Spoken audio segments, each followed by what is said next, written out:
स्वागत है आपका हमारे YouTube चैनल मॉक जंक्शन में। आज हम एसएससी एमटीएस के लिए जीके का प्रैक्टिस सेट 7 करेंगे। इसके सारे क्वेश्चन भी प्रीवियस ईयर क्वेश्चन पे बेस्ड है और हमारे एग्ज़ाम में पूछे जाने के बहुत ज़्यादा चांसेस हैं।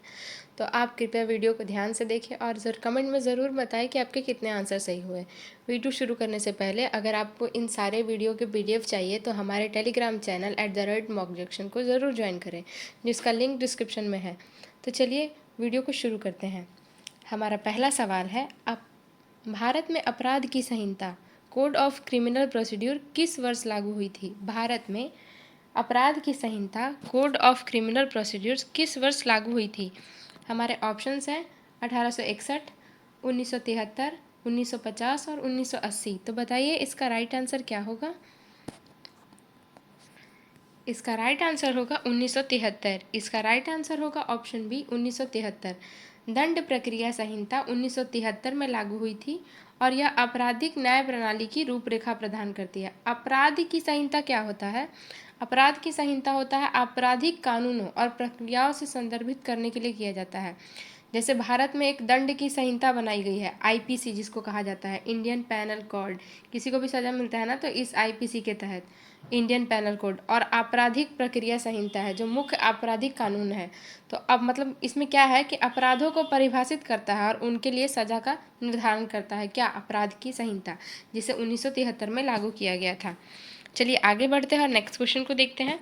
किस अनुच्छेद के अंतर्गत भारत का राष्ट्रपति आपातकाल घोषित कर सकता है? किस अनुच्छेद के अंतर्गत भारत का राष्ट्रपति आपातकाल घोषित कर सकता है? हमारे ऑप्शंस है अनुच्छेद 352, अनुच्छेद 356, अनुच्छेद 360 और अनुच्छेद 365। तो बताइए इसका राइट आंसर क्या होगा? इसका राइट आंसर होगा अनुच्छेद 352, ऑप्शन नंबर ए। इसका राइट आंसर होगा अनुच्छेद 352। अनुच्छेद 352 राष्ट्रीय आपातकाल से संबंधित है, जिसे युद्ध, बाहरी आक्रमण या सशस्त्र विद्रोह की स्थिति में लागू किया जा सकता है। राष्ट्रीय आपातकाल कब होता है? जब किसी भी देश से युद्ध की स्थिति होती है या फिर उसका भार राज्य सरकार संभालने में असमर्थ होता है, तो उसकी सारी शक्तियाँ केंद्र को दी जाती हैं और राज्य का नियंत्रण केंद्र सरकार पर कर दिया जाता है। और इसी को क्या बोलते हैं कि वहाँ पे आपातकाल घोषित हो गया। चलिए आगे बढ़ते हैं और नेक्स्ट क्वेश्चन को देखते हैं। मानसून शब्द की उत्पत्ति किस भाषा से हुई? मानसून शब्द की उत्पत्ति किस भाषा से हुई? हमारे ऑप्शंस है अरबी, लैटिन, फारसी और ग्रीक। तो बताइए इसका राइट आंसर क्या होगा?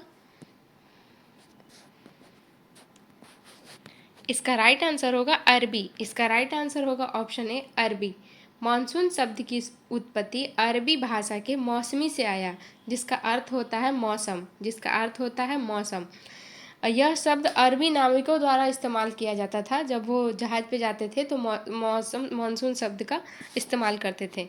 चलिए आगे बढ़ते हैं, नेक्स्ट क्वेश्चन को देखते हैं। जलियांवाला बाग हत्याकांड के समय भारत का वायसराय कौन था? जलियांवाला बाग हत्याकांड के समय भारत का वायसराय कौन था? हमारे ऑप्शन है Lord Chelmsford, Lord Curzon, Lord Dalhousie और लॉर्ड माउंटबेटन। तो बताइए इसका राइट आंसर क्या होगा? इसका राइट आंसर होगा लॉर्ड चैम्सफोर्ड। इसका राइट आंसर होगा option A Lord Chelmsford. Jallianwala Bagh हत्याकांड 13 अप्रैल 1919 को हुआ था, जब लॉर्ड चैम्सफोर्ड भारत के वायसराय थे। क्या हुआ था? बहुत सारे लोग एक सभा को संबोधित करने के लिए जलियांवाला बाग में इकट्ठा हुए थे। एक रोलेट एक्ट लागू किया गया था, जिसमें बोला गया था बिना किसी मुकदमा, बिना किसी कार्रवाई के लोगों को बंदी बना दिया जाएगा और सज़ा दिया जाएगा। तो उसी के सभा के लिए बहुत सारे भारतीय लोग एक जगह अमृतसर के जलियांवाला बाग में इकट्ठा हुए थे, जहाँ पे जनरल डायर ने फायरिंग बोल के सारे लोगों पे फायरिंग करा दी। बहुत सारे लोग एक साथ मारे गए थे कुआं में गिर के गोली लगने के कारण। उस समय भारत के वायसराय कौन थे? Lord Chelmsford. चलिए आगे बढ़ते हैं और नेक्स्ट क्वेश्चन को देखते हैं। लोकसभा का गठन संविधान के किस अनुच्छेद के तहत होता है? लोकसभा का गठन संविधान के किस अनुच्छेद के तहत होता है? हमारे ऑप्शंस है अनुच्छेद 79, अनुच्छेद 80, अनुच्छेद 81 और अनुच्छेद 83। तो बताइए इसका राइट आंसर क्या होगा? इसका राइट आंसर होगा अनुच्छेद 81। इसका राइट आंसर होगा ऑप्शन सी अनुच्छेद 81। अनुच्छेद 81 लोकसभा के गठन और उसके सदस्यों की संख्या का निर्धारण करता है। इसका गठन जो है सार्वभौमिक वयस्क मताधिकार, मतलब सब जो वोट देने के लायक हैं के आधार पर प्रत्यक्ष चुनाव द्वारा प्रतिनिधियों द्वारा होता है। पहले जो था वो 550 सदस्य होते थे लोकसभा में, जो 530 राज्य के होते थे और 20 जो है केंद्र शासित प्रदेशों के प्रतिनिधि होते थे। लेकिन अभी वर्तमान में हमारे लोकसभा में टोटल 543 सदस्य होते हैं, जो किसके द्वारा चुने जाते हैं? जनता के वोटों द्वारा, जो जनता के वोटों द्वारा चुने जाते हैं। लोकसभा में अभी टोटल 543 सदस्य होते हैं और जनता के द्वारा चुने जाते हैं। पहले 550 सदस्य होते थे, जिसमें 530 सदस्य राज्य के प्रतिनिधि होते थे और 20 सदस्य जो है वो केंद्र शासित प्रदेशों के प्रतिनिधि होते थे। चलिए आगे बढ़ते हैं और नेक्स्ट क्वेश्चन को देखते हैं। संविधान का कौन सा भाग निदेशक सिद्धांतों से संबंधित है? संविधान का कौन सा भाग निदेशक सिद्धांतों से संबंधित है? हमारे ऑप्शन है भाग 3, भाग 4, भाग 5 और भाग 6। Which part of the constitution deal with directive principle of state policy? तो बताइए इसका राइट आंसर क्या होगा? इसका राइट आंसर होगा भाग 4। इसका राइट आंसर होगा ऑप्शन नंबर बी, भाग 4। संविधान का भाग 4 अनुच्छेद 36 से 51 राज्य के नीति निर्देशक सिद्धांतों से संबंधित है। किससे संबंधित है? राज्य के नीति निर्देशक सिद्धांतों से, जो सरकार को सामाजिक और आर्थिक न्याय सुनिश्चित करने के लिए मार्गदर्शन प्रदान करता है। जिसमें किस तक भाग 4 में क्या है? अनुच्छेद 36 से 51। चलिए आगे बढ़ते हैं और नेक्स्ट क्वेश्चन को देखते हैं। हमारा नेक्स्ट क्वेश्चन है, गिद्धवास अभयारण्य कहाँ स्थित है? गिद्धवास अभयारण्य वल्चर सेंचुरी कहाँ स्थित है? हमारे ऑप्शंस हैं राजस्थान, मध्य प्रदेश, महाराष्ट्र और गुजरात। तो बताइए इसका राइट आंसर क्या होगा? इसका राइट आंसर होगा मध्य प्रदेश। इसका राइट आंसर होगा ऑप्शन बी, मध्य प्रदेश। गिद्धवास अभयारण्य मध्य प्रदेश के पन्ना जिले में स्थित है, जो संकटग्रस्त गिद्ध प्रजातियों के संरक्षण के लिए प्रसिद्ध है। जो गिद्ध प्रजाति जब संकट में आ गई थी तो वहाँ उनको गिद्धवास अभयारण्य बना के कहाँ पे? मध्य प्रदेश के पन्ना जिले अभयारण्य में रखा गया। चलिए आगे बढ़ते हैं और नेक्स्ट क्वेश्चन को देखते हैं।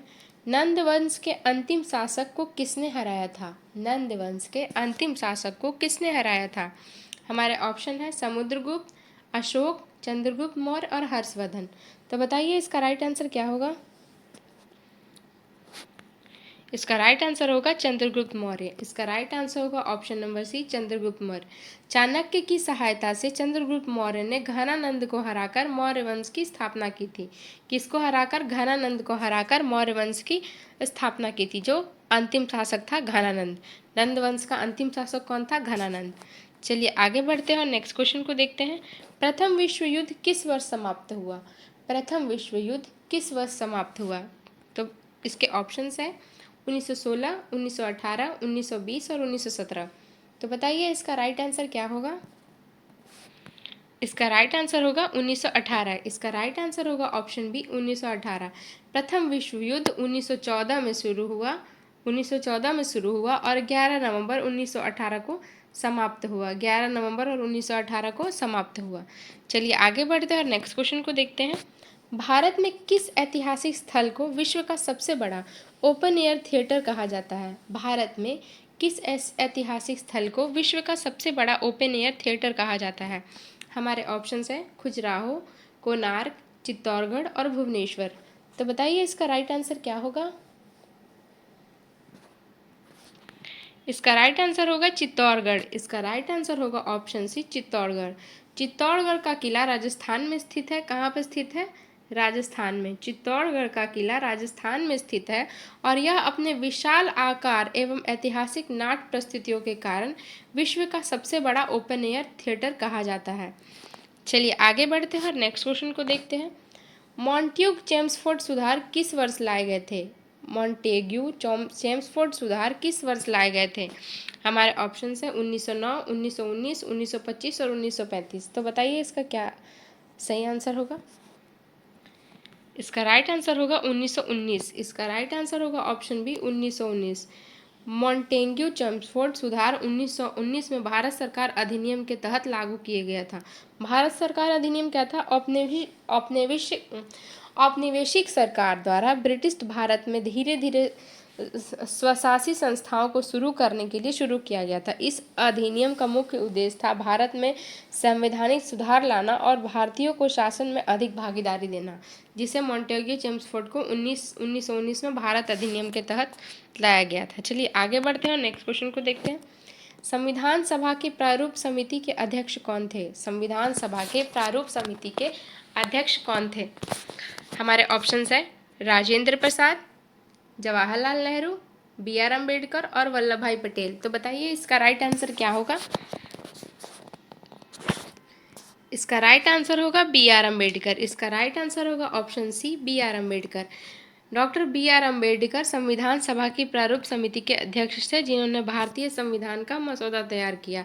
हमारे संविधान को बनने में टोटल 2 साल 11 वर्ष और 18 महीने लगे थे और हमारे संविधान का मसौदा अलग अलग देशों से लिया गया था, जैसे अमेरिका से, आयरलैंड से। और जो बी आर अम्बेडकर थे उनको संविधान की हृदय और आत्मा कहा गया था। चलिए आगे बढ़ते हैं और नेक्स्ट क्वेश्चन को देखते हैं। किस अधिनियम के तहत भारत में पहली बार द्वैध शासन की शुरुआत हुई थी? किस अधिनियम के तहत भारत में पहली बार द्वैध शासन की शुरुआत हुई थी? भारत सरकार अधिनियम 1958, भारत सरकार अधिनियम 1909, भारत सरकार अधिनियम 1919 और भारत सरकार अधिनियम 1935। तो बताइए इसका राइट आंसर क्या होगा? द्वैध शासन क्या होता है? जब 2 सरकार या 2 संस्थाएं मिलकर एक साथ काम करती हैं तो उसको द्वैध शासन कहते हैं। तो बताइए इसका राइट आंसर क्या होगा? इसका राइट आंसर होगा भारत सरकार अधिनियम 1919। इसका राइट आंसर होगा ऑप्शन सी, भारत सरकार अधिनियम 1919। 1919 के अधिनियम के तहत प्रांतीय स्तर पर द्वैध शासन प्रणाली लागू की गई, जब 2 संस्थाएं या 2 सरकार मिलकर एक साथ काम करती हैं। चलिए आगे बढ़ते हैं और नेक्स्ट क्वेश्चन को देखते हैं। शेर शाह सूरी का असली नाम क्या था? शेर शाह सूरी का असली नाम क्या था? हमारे ऑप्शंस हैं सलीम शाह, फरीद खान, इस्लाम शाह, सुल्तान खान। तो बताइए इसका राइट आंसर क्या होगा? इसका राइट आंसर होगा फरीद खान। इसका राइट आंसर होगा ऑप्शन बी, फरीद खान। शेर शाह सूरी का वास्तविक नाम फरीद खान था। बाद में उन्हें सूर्यवंश की स्थापना की। बाद में उन्होंने क्या की? सूर्यवंश की स्थापना की। हमारा क्वेश्चन है कि शेर शाह सूरी का मकबरा कहाँ पे है? ऑप्शन में आंसर ज़रूर बताइएगा, शेर शाह सूरी का मकबरा कहाँ पे है। चलिए आगे बढ़ते हैं और नेक्स्ट क्वेश्चन को देखते हैं। पंचायती राज व्यवस्था के किस अनुच्छेद के अंतर्गत संवैधानिक दर्जा प्राप्त हुआ? पंचायती राज व्यवस्था को किस अनुच्छेद के अंतर्गत संवैधानिक दर्जा प्राप्त हुआ?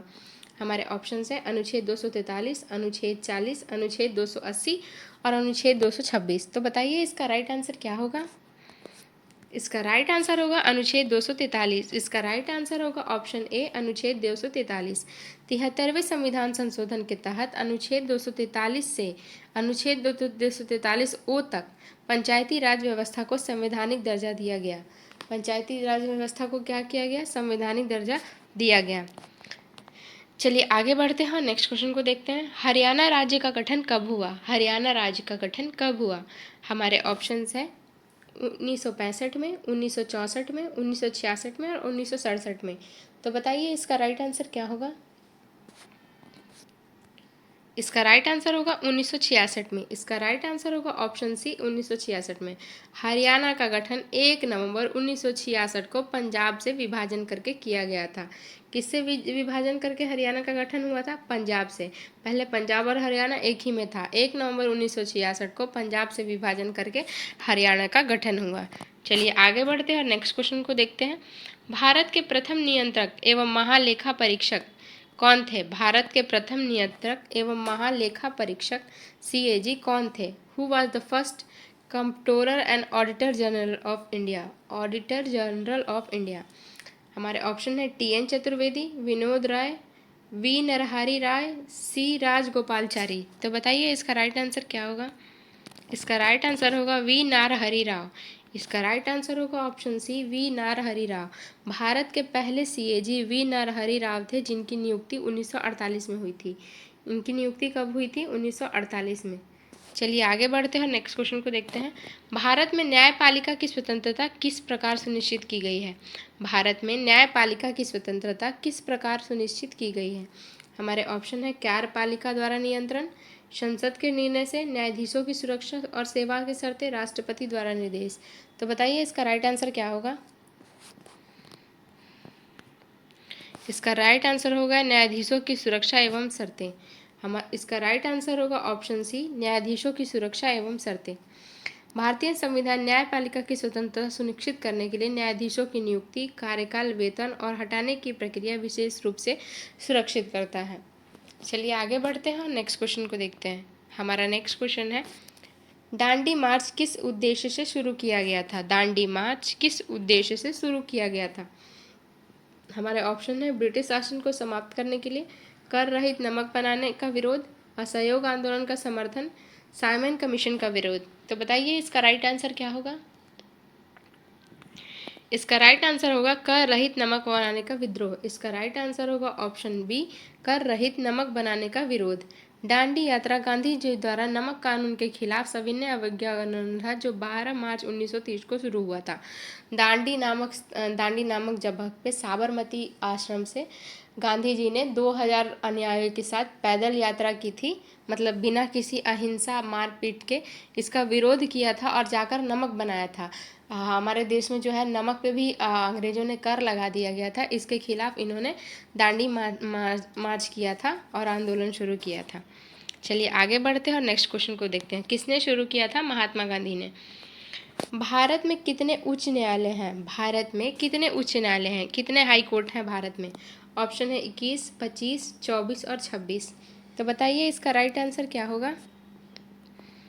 इसका राइट आंसर होगा 25। इसका राइट आंसर होगा ऑप्शन बी 25। भारत में वर्तमान में कुल 25 उच्च न्यायालय हैं जो विभिन्न राज्यों और केंद्र शासित प्रदेशों में न्यायिक आवश्यकताओं को पूरा करती है।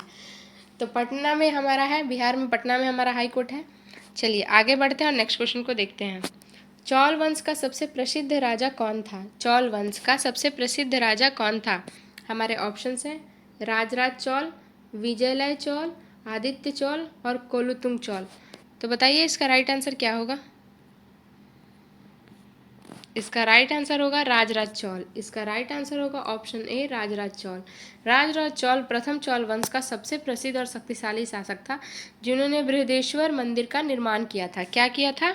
बृहदेश्वर मंदिर का निर्माण किया। क्या किया था? बृहदेश्वर मंदिर का निर्माण किया था। किसने? राजराज चौल ने। दक्षिण भारत और श्रीलंका तक इसको फैलाया था और बृहदेश्वर मंदिर कहाँ पे बनाया था? तंजौर में। कहाँ पे बनाया था? तंजौर में। चलिए आगे बढ़ते हैं और नेक्स्ट क्वेश्चन को देखते हैं। हमारा नेक्स्ट क्वेश्चन है, संविधान का कौन सा भाग नीति निर्देशक सिद्धांतों से संबंधित है? संविधान का कौन सा भाग नीति निर्देशक सिद्धांतों से संबंधित है? हमारे ऑप्शंस है भाग 4, भाग 3, भाग 4, भाग 5 और भाग 6। तो बताइए इसका राइट आंसर क्या होगा?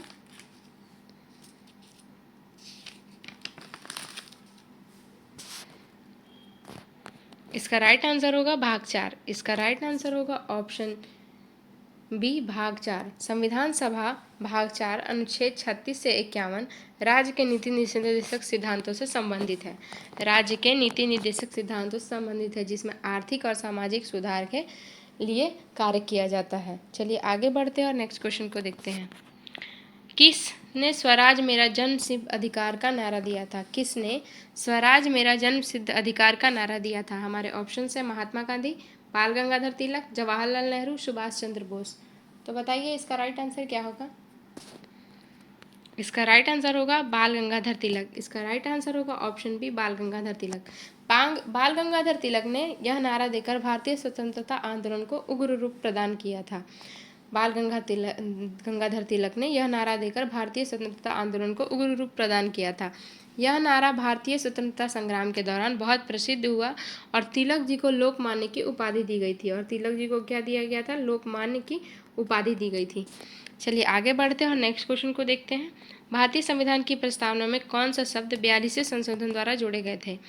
भारतीय संविधान की प्रस्तावना में कौन सा शब्द 42वें संशोधन द्वारा जोड़े गए थे?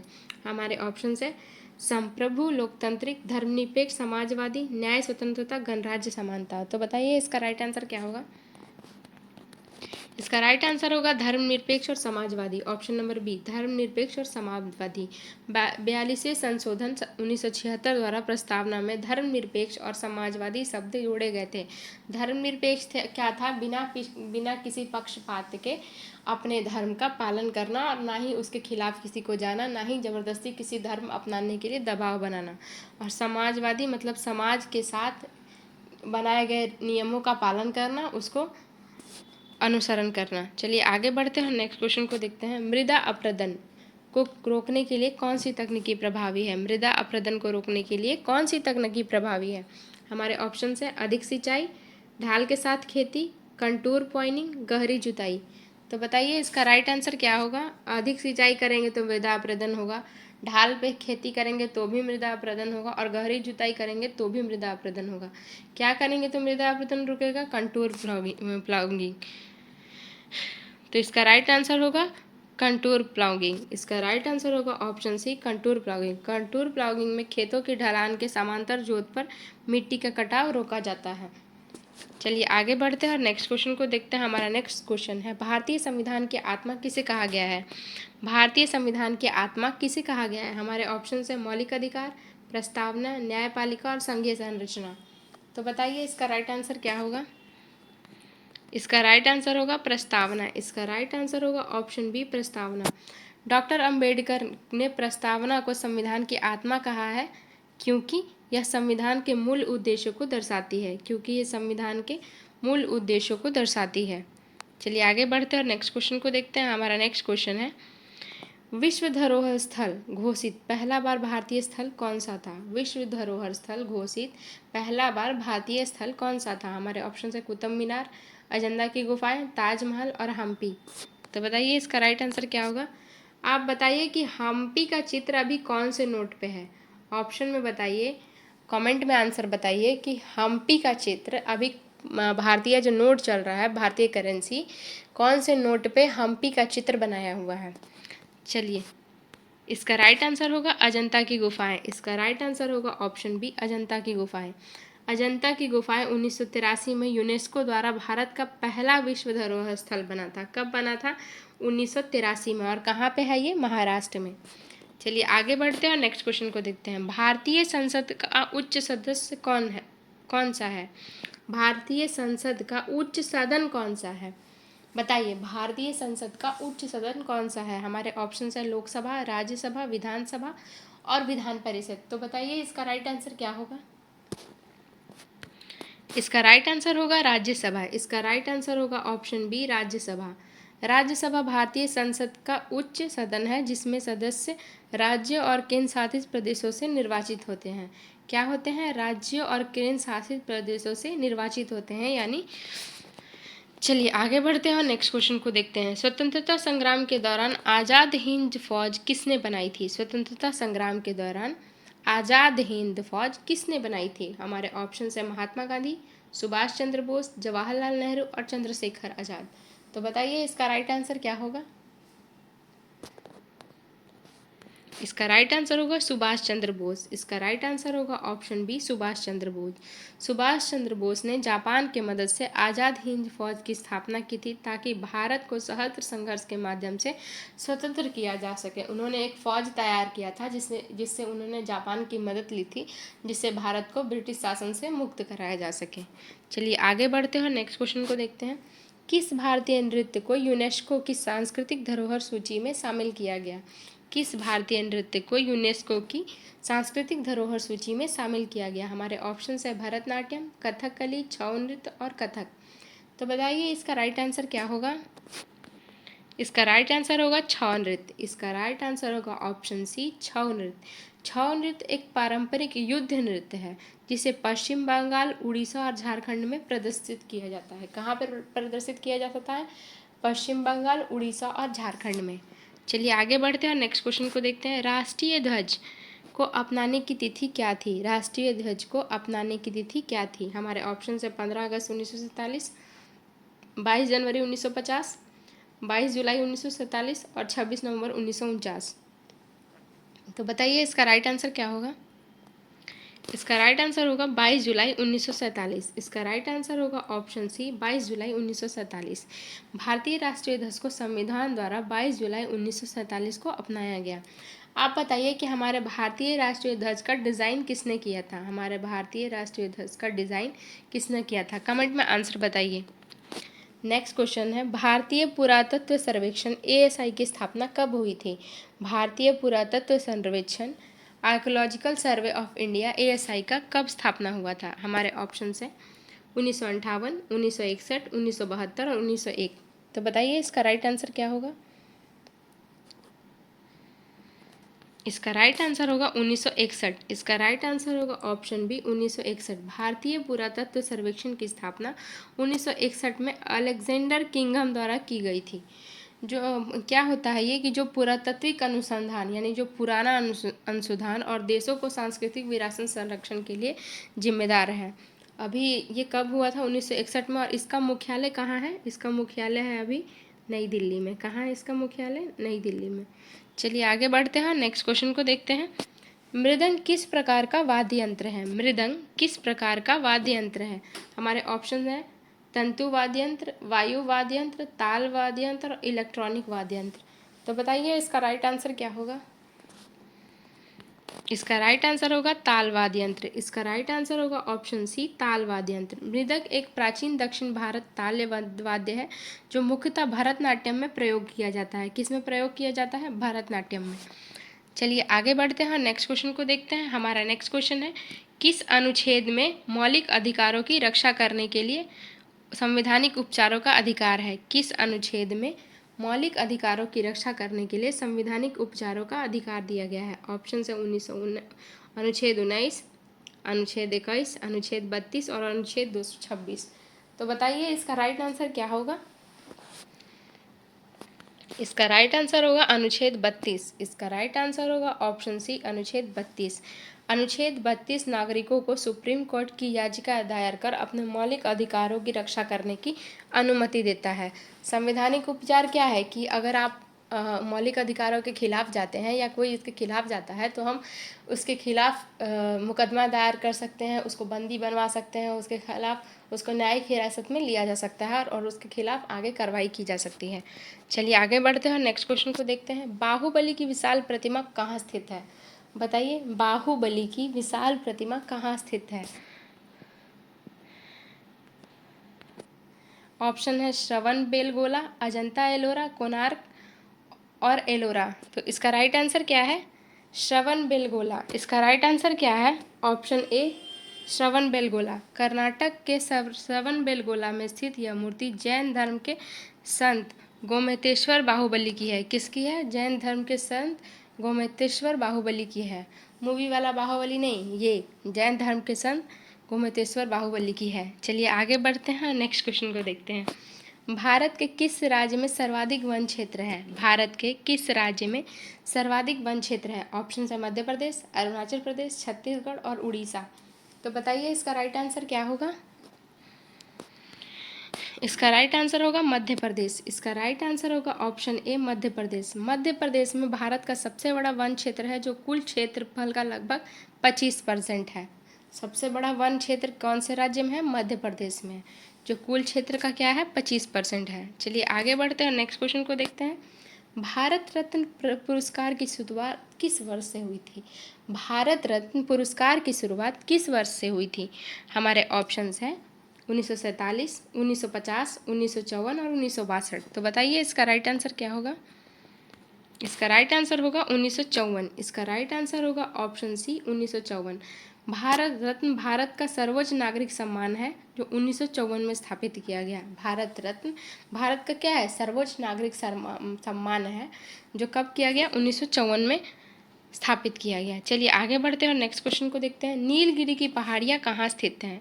नीलगिरी की पहाड़ियाँ कहाँ स्थित हैं? हमारे ऑप्शन है उत्तराखंड, तमिलनाडु, केरल और असम। बताइए इसका राइट आंसर क्या होगा?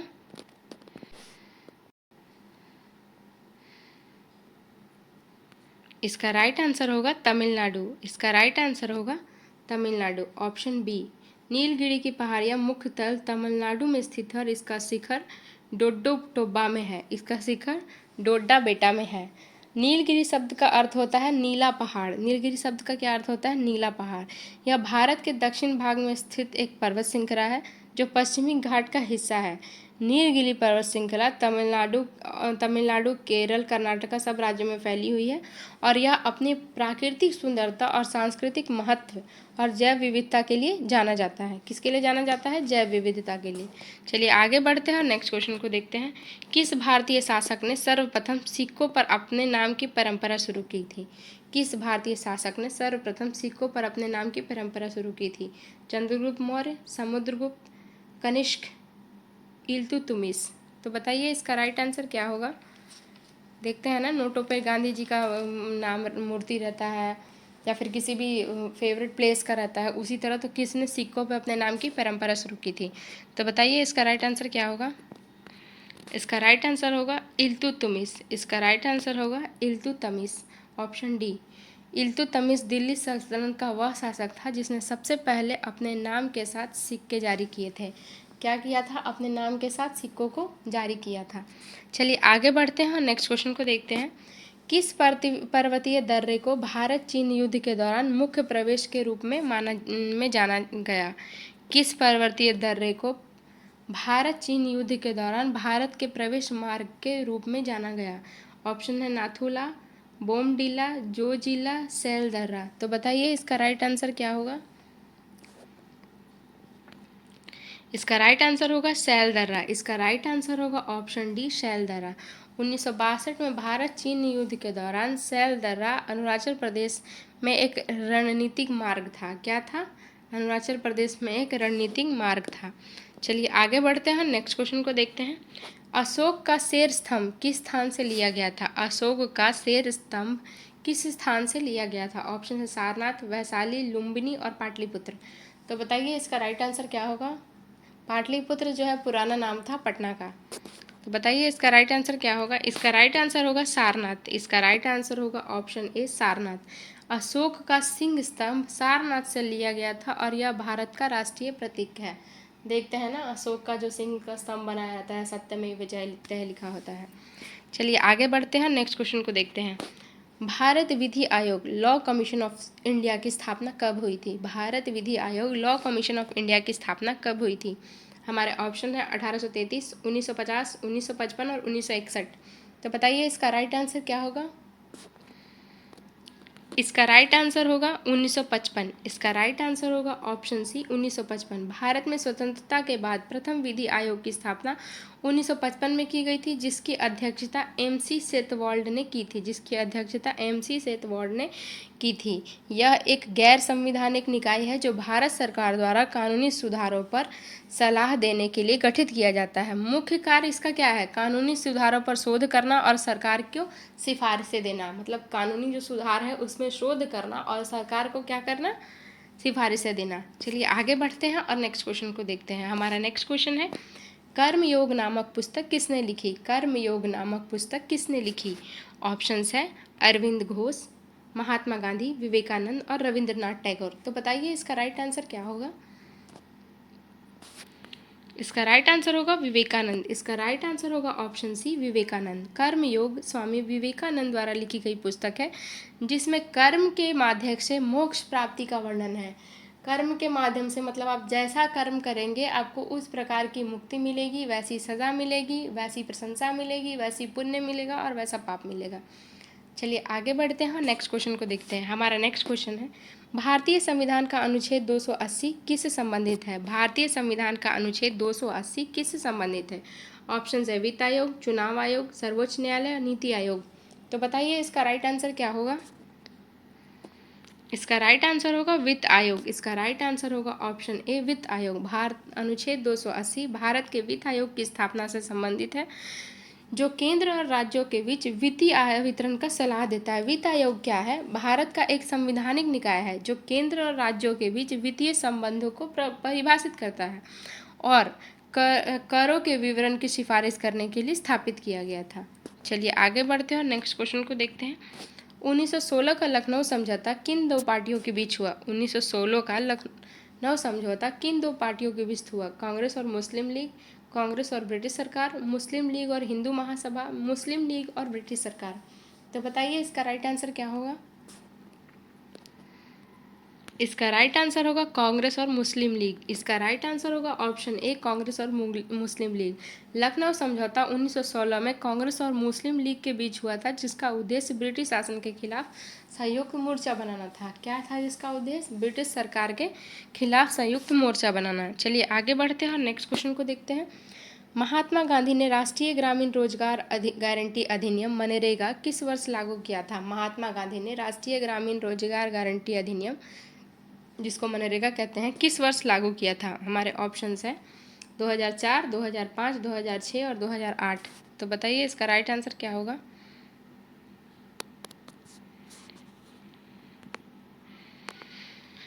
2005 मनरेगा जो है 2005 में लागू हुआ था। महात्मा गांधी रोजगार गारंटी अधिनियम 2005 में पारित हुआ था, जिसका उद्देश्य ग्रामीणों को 100 दिनों की रोजगार सुनिश्चित करना था। इसमें ग्रामीणों को 100 दिनों का रोजगार सुनिश्चित किया जाता था कि 100 दिनों तक तुम्हें यहाँ काम मिलेगा और उसके बदले तुम्हें पैसा मिलेगा। चलिए आगे बढ़ते हैं, नेक्स्ट क्वेश्चन को देखते हैं। नंदन कानन वन्य जीव अभ्यारण्य किस राज्य में स्थित है। नंदन कानन वन्य जीव अभ्यारण्य किस राज्य में स्थित है। हमारे ऑप्शंस हैं झारखंड, उड़ीसा, छत्तीसगढ़ और पश्चिम बंगाल। तो बताइए इसका राइट आंसर क्या होगा। इसका राइट आंसर होगा उड़ीसा। इसका राइट आंसर होगा ऑप्शन बी उड़ीसा। नंदन कानन अभ्यारण्य उड़ीसा के भुवनेश्वर के पास स्थित है, जो सफ़ेद बाघों के लिए प्रसिद्ध है। इस वन्य जीव अभ्यारण्य में सफ़ेद बाघ पाए जाते हैं और इसी के लिए ये प्रसिद्ध है। चलिए आगे बढ़ते हैं और नेक्स्ट क्वेश्चन को देखते हैं। किस वायसराय के काल में प्रथम बार भारतीयों को प्रांतीय मंत्रियों के रूप में नियुक्ति किया गया था। किस वायसराय के काल में प्रथम बार भारतीयों को प्रांतीय मंत्रियों के रूप में नियुक्त किया गया था। हमारे ऑप्शन है Lord Curzon, Lord Dalhousie, Lord Minto और लॉर्ड इरविन। तो बताइए इसका राइट आंसर क्या होगा। इसका राइट आंसर होगा लॉर्ड इरविन। इसका राइट आंसर होगा लॉर्ड इरविन, ऑप्शन डी। 1935 में भारत सरकार अधिनियम के अंतर्गत लॉर्ड इरविन के समय भारतीयों को प्रांतीय मंत्रियों के रूप में नियुक्त किया गया था। भारतीयों को क्या किया गया था, प्रांतीय मंत्रियों के रूप में नियुक्त किया गया था। चलिए आगे बढ़ते हैं और नेक्स्ट क्वेश्चन को देखते हैं। डॉक्टर होमी भाभा किस क्षेत्र से जुड़े थे। डॉक्टर होमी भाभा किस क्षेत्र से जुड़े थे। हमारे ऑप्शन है कृषि, चिकित्सा, परमाणु ऊर्जा और भूगोल। तो बताइए इसका राइट आंसर क्या होगा। इसका राइट आंसर होगा परमाणु ऊर्जा। इसका राइट आंसर होगा ऑप्शन सी परमाणु ऊर्जा। डॉक्टर होमी जे भाभा भारत के परमाणु कार्यक्रम का जनक कहा जाता है। इनको क्या कहा जाता है, भारत के परमाणु कार्यक्रम का जनक कहा जाता है। चलिए आगे बढ़ते हैं, हमारा लास्ट क्वेश्चन है। वायसराय लॉर्ड डलहौजी किस सिद्धांत के लिए प्रसिद्ध थे। वायसराय लॉर्ड डलहौजी किस सिद्धांत के लिए प्रसिद्ध थे। हमारे ऑप्शंस हैं विभाजन सिद्धांत, सह अस्तित्व सिद्धांत, हड़प नीति और पृथक निर्वाचिका। तो बताइए इसका राइट आंसर क्या होगा। इसका राइट आंसर होगा हड़प नीति। इसका राइट आंसर होगा ऑप्शन सी हड़प नीति। लॉर्ड डलहौजी हड़प नीति के अंतर्गत बिना उत्तराधिकारी वाले राज्यों को ब्रिटिश सरकार में मिला लिया जाता था। हड़प नीति क्या था, इसके अनुसार यदि किसी भारतीय रियासत के शासक का संतान नहीं होता है या मर जाता है, निसंतान रहता है या फिर उसका संतान मर जाता है, तो उसको राज्य तो जो उसका राज्य है वो बिना किसी उत्तराधिकारी के ब्रिटिश साम्राज्य में मिला लिया जाता था। तो ये रहे हमारे जीके के कुछ इम्पॉर्टेंट प्रश्न। आप जो है इसको देखिए और बताइए कि आपके टोटल कितने मार्क्स आ रहे हैं। वीडियो अच्छा लगे तो हमारे चैनल मॉक जंक्शन को लाइक करिए, सब्सक्राइब करिए और सपोर्ट करिए। मिलते हैं नेक्स्ट वीडियो में, तब तक के लिए धन्यवाद।